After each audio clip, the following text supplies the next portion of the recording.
Good morning, Representative Xiarhos. Welcome to the Beacon Hill Beat. Once again, you've been busy in the state.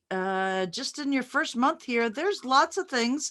23 bills I understand that you have filed. We're going to talk about a few of them this morning. But first, how are you? Good morning, Paula, and good morning, Barnstable. I'm great. I love this. It's been the first month, as you mentioned. It's it's exciting, even though there's a lot of sad things going on. But to be someone that's representing the people in the Fifth Barnstable district, I love it. 7 days a week, we're somewhere doing something good. So I love it. You're right. We filed 23 bills on our own. And I also co-sponsored 105 so far. We still have another week. And they're all very interesting. In addition to that, every day we're helping someone with food issues or unemployment issues. And then the big one right now that kind of touches everybody is the vaccination process, the lack of enough vaccines, and all those things. Every day we're in the middle of. So let's talk a little bit about some of the work that you've been doing. First off, let's talk about small business, right?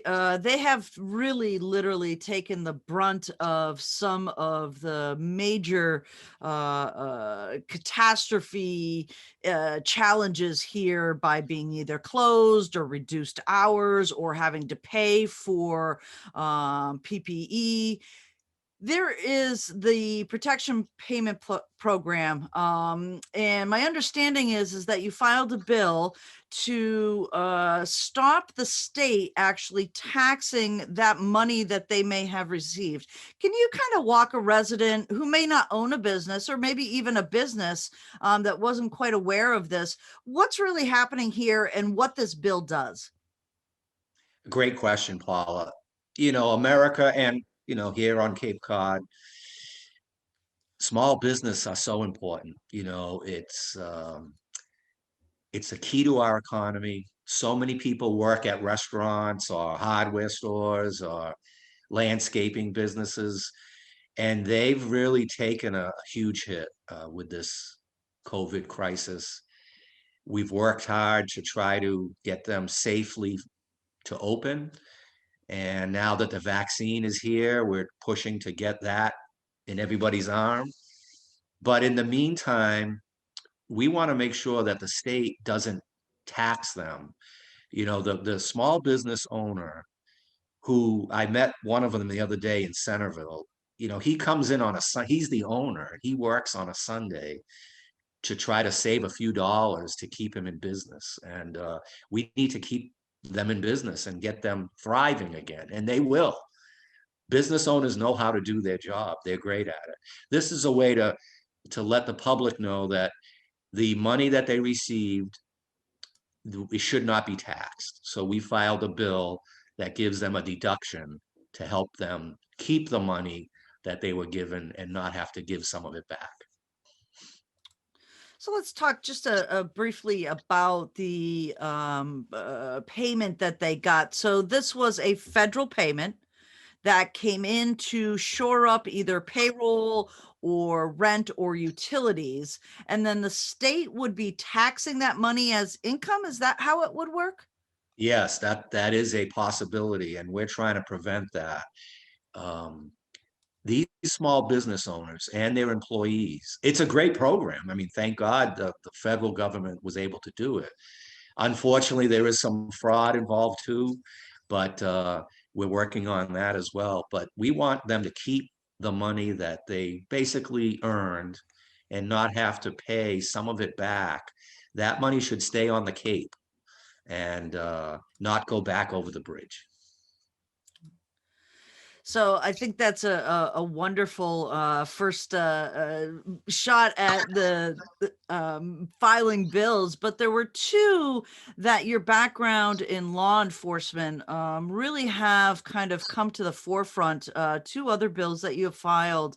Let's take the first one that seems to be one of those that is somewhat forgotten in what a police officer does, and that's mental health when they go out on calls, some of these calls really aren't specifically violent calls, or they may not be, a hit and run or something like that. They're actually families and people in crisis. So you filed a bill that might help police officers and law enforcement deal with some of those mental health issues. And you've modeled it actually after the town of Barnstable. Tell us a little bit about that bill. I'm proud to. Yeah, Barnstable residents should be proud. Their police department is one of the leaders in the state. And one of the things they do, they have a community services unit. I was a police officer for 40 years and I loved every minute. I got to work with heroes every day. And we realized in the last 5 years that, I mean, there is violent crime, like you mentioned. There's people that do horrible things, and they should be in jail for doing the things that some of them do. But there's a whole other part of policing that involves mental health and addiction, and sometimes both. It's you'd be shocked, and the police officers see it firsthand. We see the homeless. We see those that are addicted to opioids or alcohol.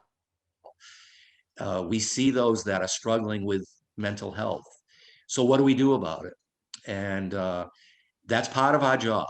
We're police officers. We do everything 24 hours a day, 7 days a week. But this idea is to get some help and bring in specialists that's their profession. They're a behavioral health counselor, let's say. All police officers are trained in mental health issues, but we're not experts. So the idea is to have an expert with the police. So when they go to that call, the police officer are there to keep it as safe as possible. And the mental health expert is there to give uh, direct knowledge and try to help people. And sometimes it's that moment, or it could be the next day, when the follow up is very important.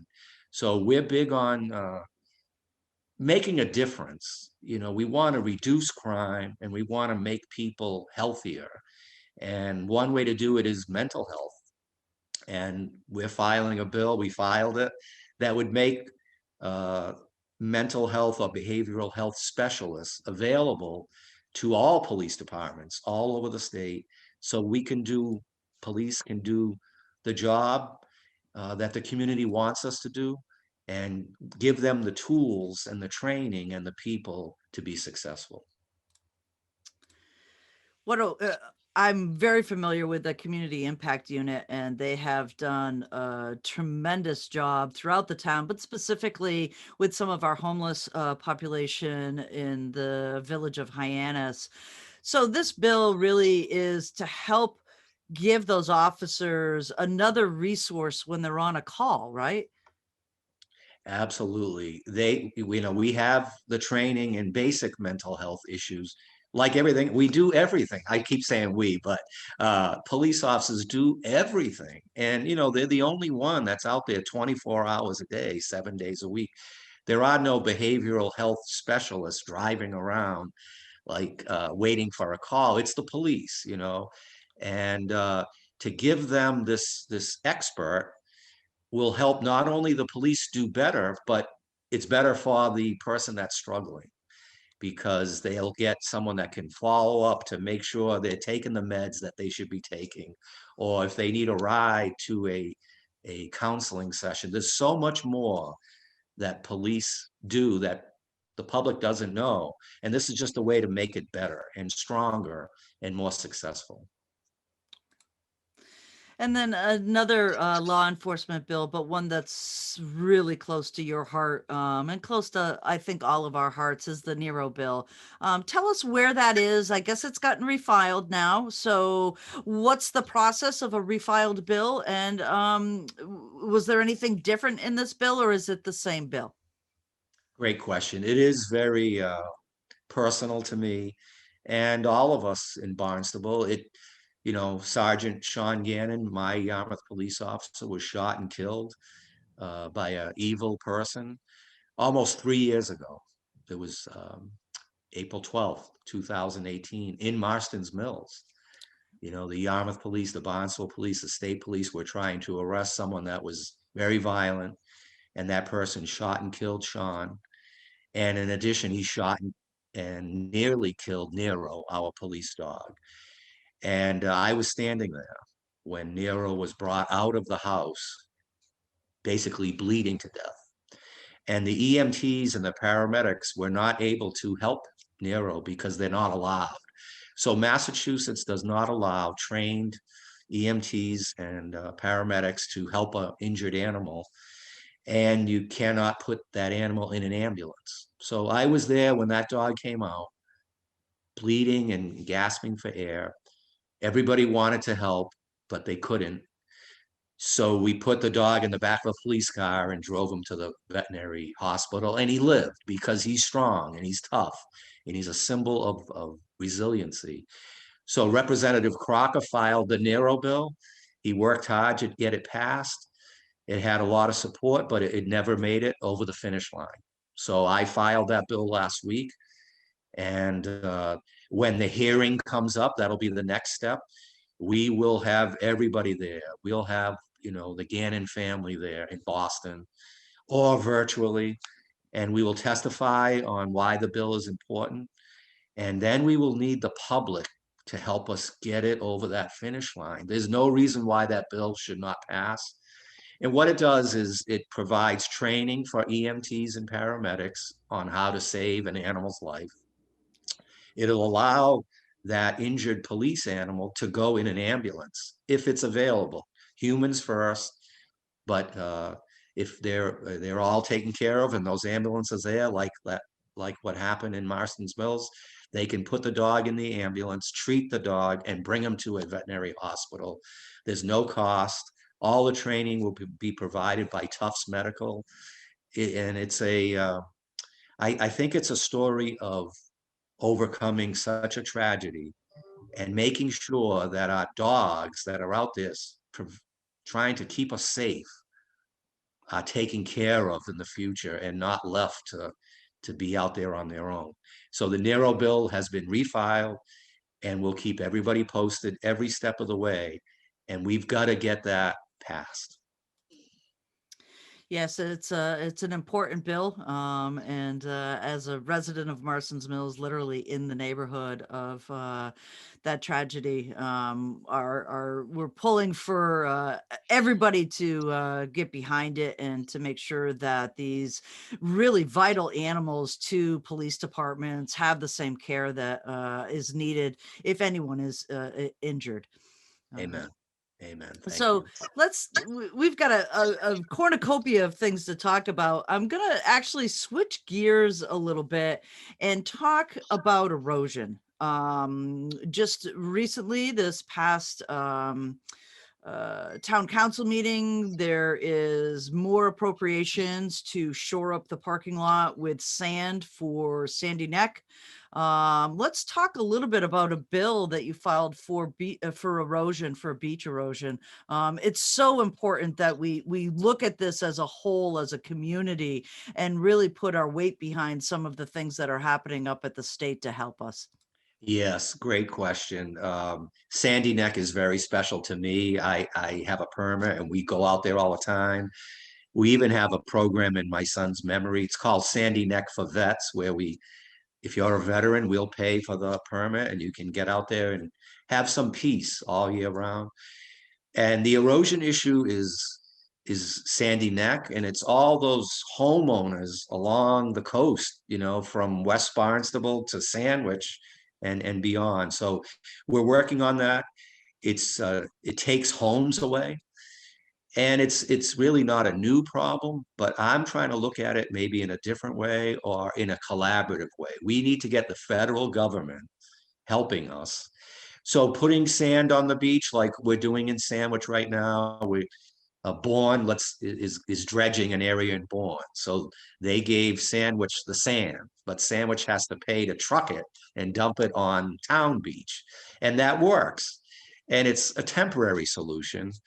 And so that's one thing. We need to, you know, put sand on beaches as much as we can, but we know it'll be eventually washed away. Um, Another way to address it is the canal, for instance. When that gets dredged, use that gigantic amount of sand and replenish the shoreline. So the federal government has said they will. That's a huge thing. That's millions of dollars worth of sand. We're working on that to make sure it happens. But part of that is we don't want it to be a one-time deal. You know, it kind of makes sense that every time you dredge the canal, which I think is maybe every 3 to 4 years, take that huge amount of sand and put it on the beaches. So that's another solution. And then we, some people are asking for us to build a barrier out there, like kind of like a breakwater, and prevent, the ocean from coming in and hammering the shoreline. So there's all kinds of ideas. Some are short term, some are midterm, and some are long term. And I'm in the middle of that, not only for the town of Barnstable, but Sandwich. And it really happens all over the Cape and all over, the coastline of Massachusetts. And we want the federal government, the state government, to help our local government protect our beaches and the homeowners that live along the beach. Right. An important program. I know just here in Barnstable, when we dredged the Sampson Island area, the Katuitt Cut, all that sand from one spot went over to the other spot that was really degraded and needed to be shored up. What a great idea is to use all of that material in another way, right? So there's the ability for not only getting safe navigation from dredging, but also to use that quality sand because it's the good stuff to make sure that we're shored up. I know that Sandy Neck has taken a real hit again this year as well. There was some significant erosion on some of the last nor'easters that we have. Yes. So we're going to kind of end today with talking about families in two different ways. One, how benefits that some families need are spent and what they're spent on, and two, something that's helping the Midwestern farmers, but also residents right here in Barnstable and on Cape Cod. Let's start with the first one, which I think is really something that people don't understand. They might if they're a young parent, is that diapers are expensive. Kids go through a lot of them, but there's I had twins. I had twins, so I remember, yes. right. So there's a bill out there that would allow people who are on subsidies on EBT or some of the programs out there that would help young families or single parents get through some of those hard years, is to add diapers to that. Can you talk a little bit about that bill and how that came about? Yes, I filed that bill, and it came about from the A Baby Center. So in Hyannis, there is a beautiful facility that provides for babies. And they taught me something. We were bringing toys for tots at Christmas, and we do that every year. But the need for diapers is huge. They're very expensive. So some people will say, well, we should push people to have cloth diapers and do that, which is good. But some people, especially in the low income bracket, they don't even have washers or dryers, or they have to go to a laundromat, and the laundromat doesn't want them to be cleaning diapers. So A Baby Center gives out a lot of diapers, disposable ones. When I heard the problem, I reached out to the United Way, and God bless them, the United Way of Cape Cod, a month later gave them a $5,000 donation to help pay for them. But what's the long-term solution? One of them is just to allow someone who's getting assistance the ability to use that assistance to buy diapers. Right now, that's prohibited. So there's a list of items that you can't buy, like tobacco products and things like that. And diapers is on that list. So one of our simple things is remove that from the list so people can use the funding to buy diapers. And that's a kind of a short-term solution, but it helps. We'll keep helping the A Baby Center, and maybe someday we could even have a funding source for that.